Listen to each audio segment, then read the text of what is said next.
With the advancement of technology in 2077, we're able to do things we otherwise couldn't do, like sending data or sending money to each other by touching personal links, or the ability to scan the environment through our eyes. These are just some of the many things people in 2077 can do. Thanks to advancements in other fields of research, we can also cure illnesses and diseases that wasn't possible before. But because of this rises new illnesses and old illnesses with different methods of its sprouting. For example, poor nutrition and mental isolation can be caused by overuse of brain dance. Those previously mentioned effects aren't new illnesses, but the method by which you acquire them, being brain dance, is. But there is a completely new illness that is specific to cyberpunk and the topic of today's video: cyberpsychosis. We hear about cyberpsychosis from Regina after visiting Victor at his Ripper Doc clinic. Regina, who is a fixer in Watson, tells us that a few people believe that cyberpsychosis can be treated. It sounds bizarre as it's something no one really thought could happen, as no one has made any significant breakthroughs yet. Regina says she'll call you if any other cyberpsychos pop up and recommends that you knock them out and not kill them. There are 17 specific missions of cyberpsychos in Cyberpunk that we can do, but you can find some in smaller things like gigs and side jobs every now and then. Cyberpsychosis is defined as a mental illness, specifically a dissociative disorder caused by an overload of cybernetic augmentations to the body. Those affected by cyberpsychosis are called cyberpsychos, which are those who have psychotic tendencies that are enhanced by their cybernetics. That doesn't mean only psycho people can experience this, as cyberpsychosis can affect anyone with cybernetic modifications, but the less empathetic or psychologically unstable a person is beforehand, the easier it is to develop this illness.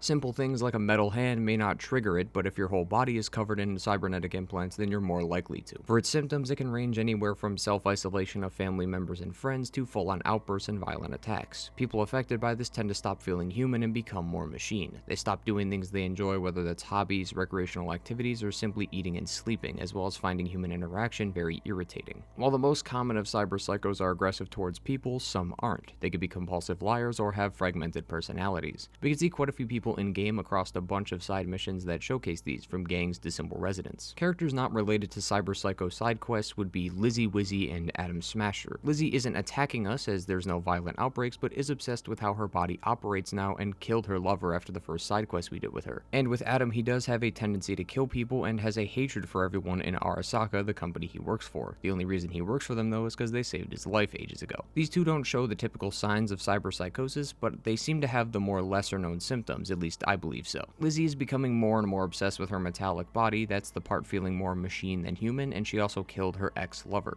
Lizzie's case is more of a gray area considering the fact that her ex-lover did go behind her back to try to put her in that Secure Your Soul program that Johnny was in, which is fucked up, but regardless, he was afraid of her after her transformation, and she ended up losing control trying to push him and ended up crushing his spine, killing him, which we see in the second side quest. Adam, while a killer, he's a trained and professional one. He just has a complete hatred for people, which is that irritation of human interaction part of the symptoms. There are no in-game texts or articles that prove they have cyberpsychosis, but they do have similar symptoms, so it's something interesting to think about. In terms of in-game missions, we see a person from the Badlands who has his house completely full of automated defenses. This resident has had a troubled past and some mad paranoia. He ordered tons of technology, from all the defense systems we see at his house to a hole-on netrunner chair. This caused a power outage, and when the family came by to check to see what was wrong, the defense systems turned on and killed them, which made him lose it even more. Another one of these cyberpsycho incidents is near a pier. When we arrive at the crime scene, we see a psychotic woman there. We then subdue her and then learn the harsh reality. The cyberpsycho's name is Dao, and on her body is a shard. Years ago, she did a prank on her sister and ruined her wedding, making her a laughing stock. As revenge, her sister had Dao implanted with the worst implants on Jig Street in an attempt to, as she says, ruin her beautiful body. What's even worse is that her sister is getting married to Dao's current fiance. It seems she also modified herself so her fiance Kenny wouldn't know the difference. They were then going to get married, take photos in front of her favorite restaurant just to torment her. This is already one of the worst stories we've talked about, but if you look further, there are even more clues that make it worse. Around the area is cameras. Yes, photographers aren't uncommon at weddings, but this looks more like a film crew, not one photographer. Near the crime scene is two shards, one about Dao's sister Lynn, who got a message from a woman named Celine, and the other being about Celine's notes. Some of the lines say, quote, "I've heard you've been worried about security at the wedding. We'll put it out of your mind. As one of our biggest stars, you know that comfort and peace of mind is our top priority. I would not let your sister ruin your perfect day." Further ahead, it says Dao's in a coma and will wake up once you and Kenny are sipping watermelon mojitos on the beach. The notes are titled Sagon Sisters numerous treatments. Some of the more notable lines are, the scene opens up with a close-up of Kenny and Lynn posing for wedding pictures. Camera pan in on the figure of the motorboat. It's a terrifying double of Lynn, borged out with a face contorted in pain and rage. It's Lynn's sister, Dao. Dao angrily confronts her sister, accusing her of putting her in a coma by spiking her wine. Dao hurls herself at her sister, but security steps in at the last moment and they all tumble into the waves. The final scene of the season comes to an end with a loud splash. End scene. It's a fucking reality TV show. It's unclear if the original shard we read from Lynn to Dao was real or just used by the TV crew to make Dao angrier and make her come to the wedding, but this whole situation is now more infuriating than sad. A TV crew looking for the perfect ending to their reality TV show set this fake scenario by lying to Lynn that Dao was in a coma when she in fact wasn't, and the possibility of faking the original message that was sent to Dao by her sister Lynn to entice her, also they can get some sweet footage, is traumatic and honestly fucking disgusting. The last one is called Smoke on the Water. We see another pier with tons of dead bodies. An archived conversation from two people, Hideyoshi and Ken, talk about a killer who's hunting them, claiming he killed 20 of them already and tons of their businesses have been shut down. It seems like they captured the killer's daughter and he wants her back. Because of his destruction, they plan to give him his daughter back, but ambush him when he's going to retrieve her. As we can tell, the plan didn't work out, as not only is the killer still alive, but the ambush clearly failed. Under the pier is a van and inside is Sofia Ramirez, safe to assume the daughter of our killer, Diego Ramirez. They never had plans of giving her back in the first place. According to the scan, she seemed to be a sex worker, so it's possible this is how they caught her. It seemed like they were going to maybe sell her to the highest bidder, but Diego was hot on their tail and they needed to kill her and get rid of the evidence. They then called Diego to meet up for a trade of his daughter, but they ambushed him instead and Diego killed them. All three of these incidents and the others we're going to look at are tragic stories of people either with just bad luck or rooted with some deeper mental issues that unfortunately weren't looked at by professionals. Besides typical people, we also have to think about the gangs as well. Booster gangs are the most common of gangs that have cyber psychos within them. Booster gangs as a name may not sound familiar, but they're gangs enhanced with cybernetic technology. And while most gangs in Cyberpunk have cybernetics, the most notable gang that goes above and beyond is Maelstrom. This gang is considered a booster gang as it's obvious they go very deep with their cybernetics, like Royce where half his face is off just to fit the implant. We see a couple people a part of Maelstrom who have had cyberpsychosis in the game. The one, while not a part of Maelstrom, the gang is involved in some way. It seemed Maelstrom was looking for volunteers to test some new cyberware, but because no one showed up, they just started kidnapping random people and they found some random Valentino member. They kidnapped him and stuffed him with implants, and because he was implanted with so many of them in a small amount of time, his body didn't adjust to it all, causing him to go psycho. We see his last words in a farewell note talking to a woman named Tamara about killing himself as he's slowly turning crazier and crazier by the hour. Since he looks like a Maelstrom member, the Valentinos wouldn't take him back, so no matter what he does, he's basically fucked. At least he got the chance to get some revenge and kill them when he went psycho, but it's still sad to hear what happened to him. That's why it's always nice to knock them out and not kill them in these missions, as you're no better than the max tech guards, as we'll get to soon. The kid from this game just had loads of bad luck, and even though we don't get to physically see what happens to him, it's nice to know that he and others like him would go to therapy and hopefully recover, as it's better to go to therapy and not recover than just not go at all. At least you're giving yourself a chance to.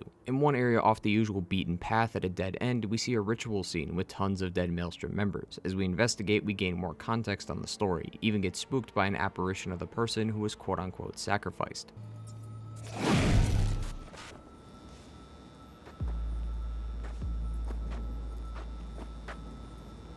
The tub in the middle is covered in blood and guts, and after some time the person emerges from the tub and attacks us on sight. It seems like in some way she was willingly a part of the ritual, but because of all the cybernetics and just like our previous guy, she went berserk and killed her friends. This side mission does provide some cool insight, as it seems that women are more resistant to cyberpsychosis. There's no explanation why, but it's just some interesting food for thought. Our last Maelstrom gang related psycho is actually within the gang itself. During the first setup mission, we go to All Foods and we hear about Brick, the previous leader, being dethroned by Royce. Well, in one area we find a shard. That's a conversation between Brick and another member who talks about Royce taking over and not wanting that to happen. Brick is content with the decision and won't stop Royce, but this other man Ellis is not having it. He seems like Brick's last loyal member, as most went to Royce immediately when he rose to power. Because he liked Brick so much, he was mad at the others for joining Royce's side. Other members like Hoof and Sanders were sent to take care of him, but Ellis went crazy and attacked all of them. Sadly, the only effective and simple treatment at the moment for these people is death, and Max Tech has a special task force for cyber psychos. The group is called called Psycho Squad with the whole intention of subduing and killing cyberpsychos, but they usually kill them as it's just much easier than capturing them. One instance was a guy up on a bridge. He was then attacked by cops, which he killed all of them. Thankfully, we got to him in time before Max Tech showed up, as they would have easily slaughtered him. We discover from him that he was a combat veteran, obviously shown from all the 4th corporate war shards in the area. He was a part of a PTSD shield policy to combat the trauma he got as a benefit from his work. Since he was fired from the company, they then terminated his enrollment in the program, which caused him to lose money thanks to no job. Then this spiraled out of control, causing him to have to foreclose his home and become homeless, with the only method of combating PTSD was street drugs. The state he was in after all of this went down is what we see when we find him on a bridge, a deranged man attacking anyone nearby. One thing Regina mentions though is that some of these missions may have cyberpsychos, like the environment they're in, their mental state, etc. all points to cyberpsychosis, but it's not exactly confirmed. I'm not sure if the condition we find this man in is the work of cyberpsychosis, but it's definitely a good highlight for how terrible the government is regardless. The government has the ability to track people down who buy loads of cyberware and keep a close eye on them due to the rise of cyberpsychosis, but for some people, for obvious reasons, they don't like the government peeking at them constantly, so which is why they visit river docks. As we know, some of their services are legal, but some conduct illegal deals like installing military-grade cybernetics into people. Assuming they are subdued and captured, they undergo intense therapy. They're strapped down and stripped of all cybernetics, then they jack into a custom brain dance where a cyberpsychologist attempts to piece their personality back together. After weeks and months, the cyberpsycho slowly regains their humanity and may even have a chance of getting implants again, but the mental damage has already taken a toll on them and will mostly stay with them for the rest of their lives. These were just a taste of the 17 cyberpsychos you can encounter in-game. I highly recommend doing these missions, as not only do they provide lots of XP and money, but the stories a simple scene can provide, like with the Sisters of the Ritual, make it so much more enjoyable to uncover all the secrets behind it, and arguably it's more entertaining than some of the main story content. Like the video if you do enjoyed, let me know if you've done some of these missions yourself in the comments down below, and if you have, let me know your favorite one. Look out for more Cyberpunk content and just more lore related videos on other games in the future. Thank you for the support on the past 2 Cyberpunk videos, you guys are fantastic. But with that, take care everyone,